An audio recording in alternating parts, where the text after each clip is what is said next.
కేంద్ర మంత్రివర్యులు రామ్మోహన్ నాయుడు గారిని ఈరోజు తెలంగాణ రాష్ట్ర ప్రభుత్వం తరఫున వరంగల్ ఎయిర్పోర్ట్ మరియు ఆదిలాబాద్ ఎయిర్పోర్ట్ కు సంబంధించి వారు చేపడుతున్న కార్యాచరణ, తెలంగాణ రాష్ట్ర ప్రభుత్వం నుంచి అందించాల్సిన సహకారం, వీటన్నిటికి సంబంధించి ఈరోజు వారిని కలిసి అధికారులు అదేవిధంగా మంత్రి గారితో చర్చించడం జరిగింది. ప్రధానంగా ఎర్రంనాయుడు గారికి అదేవిధంగా రామ్మోహన్ నాయుడు గారికి నాకున్న పరిచయము, తెలంగాణ ప్రజల పట్ల వారికి ఉన్న అభిమానము ఈరోజు ఈ విమానాశ్రయాల నిర్మాణానికి ఉపయోగపడుతున్నాయి. ప్రధానంగా రాష్ట్ర ప్రభుత్వాలు ముందుకు వచ్చినా మంత్రులు ప్రాధాన్యత క్రమంలో తీసుకోకపోతే పనులు ఆలస్యం జరగడానికి అవకాశం ఉంటుంది. కానీ రామ్మోహన్ నాయుడు గారు ఎప్పుడు అడిగినా అధికారులందరినీ పిలిపించి స్పష్టమైన ఆదేశాలు అధికారులకు ఇచ్చి ఈ ఆదిలాబాద్ అండ్ వరంగల్ ఎయిర్పోర్ట్ల నిర్మాణానికి అవసరమైన సంపూర్ణ సహకారాన్ని వారు అందిస్తున్నారు. మనస్ఫూర్తిగా వారికి నా అభినందనలు తెలియజేస్తున్నా.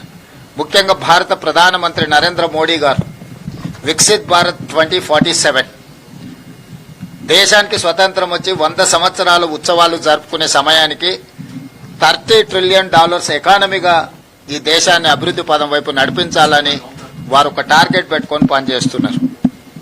అందులో తెలంగాణ రాష్ట్రం తరఫున కూడా మేము భాగస్వాములమై 2047కి తెలంగాణ రాష్ట్రము $3 ట్రిలియన్ ఎకానమీగా ఎదగాలని కోరుకుంటున్నాం.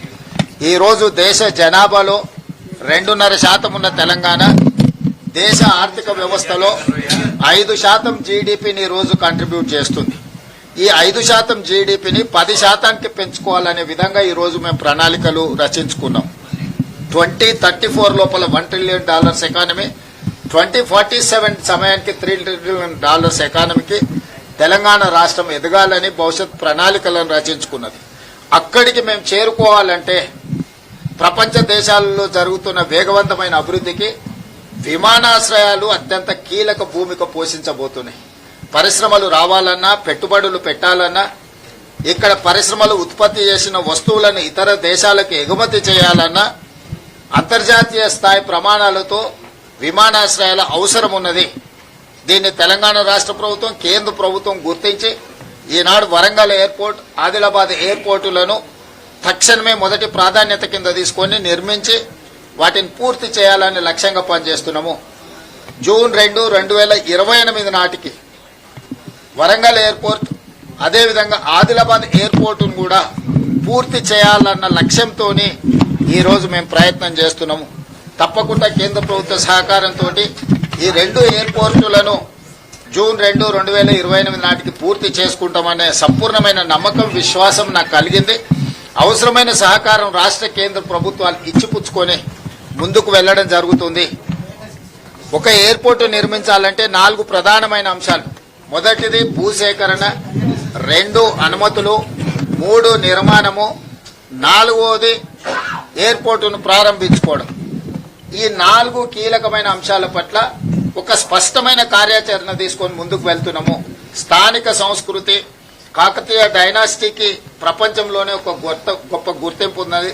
కాకతీయ కళాఖండాల గురించి కూడా ప్రపంచంలో గుర్తింపు ఉన్నది. ఈ రోజు వరంగల్లో నిర్మిస్తున్న ఎయిర్పోర్ట్ కి ఆ కాకతీయ కళాఖండాల రూపురేఖలతో పాటు అంతర్జాతీయ ప్రమాణాలతోనే ఆ ఎయిర్పోర్టును నిర్మించాలి, పూర్తి చేయాలని టార్గెట్ గా పనిచేస్తున్నాం. ఖచ్చితంగా కేంద్ర ప్రభుత్వ సహకారంతో, మరీ ముఖ్యంగా ఏవియేషన్ మినిస్టర్ రామ్మోహన్ నాయుడు గారి సంపూర్ణ సహకారంతో వీటిని పూర్తి చేస్తామని తెలంగాణ రాష్ట్ర ప్రభుత్వం భావిస్తున్నది. ఖచ్చితంగా ఈ 2 ఎయిర్పోర్ట్లను అభివృద్ధి చేయడం ద్వారా దేశ ఆర్థిక వ్యవస్థను బలోపేతం చేసి తెలంగాణ యువతకు ఉద్యోగ ఉపాధి అవకాశాలు కల్పించడానికి మా ప్రభుత్వం చేస్తుంది. దానికి మనస్ఫూర్తిగా సహకరిస్తున్న కేంద్ర ప్రభుత్వానికి నేను ధన్యవాదాలు తెలియజేస్తున్నాను. కేంద్రంతో సమైక్య స్ఫూర్తితో కార్డియల్ రిలేషన్ చేయడం వల్ల రాష్ట్రానికి అభివృద్ధి జరుగుతుంది.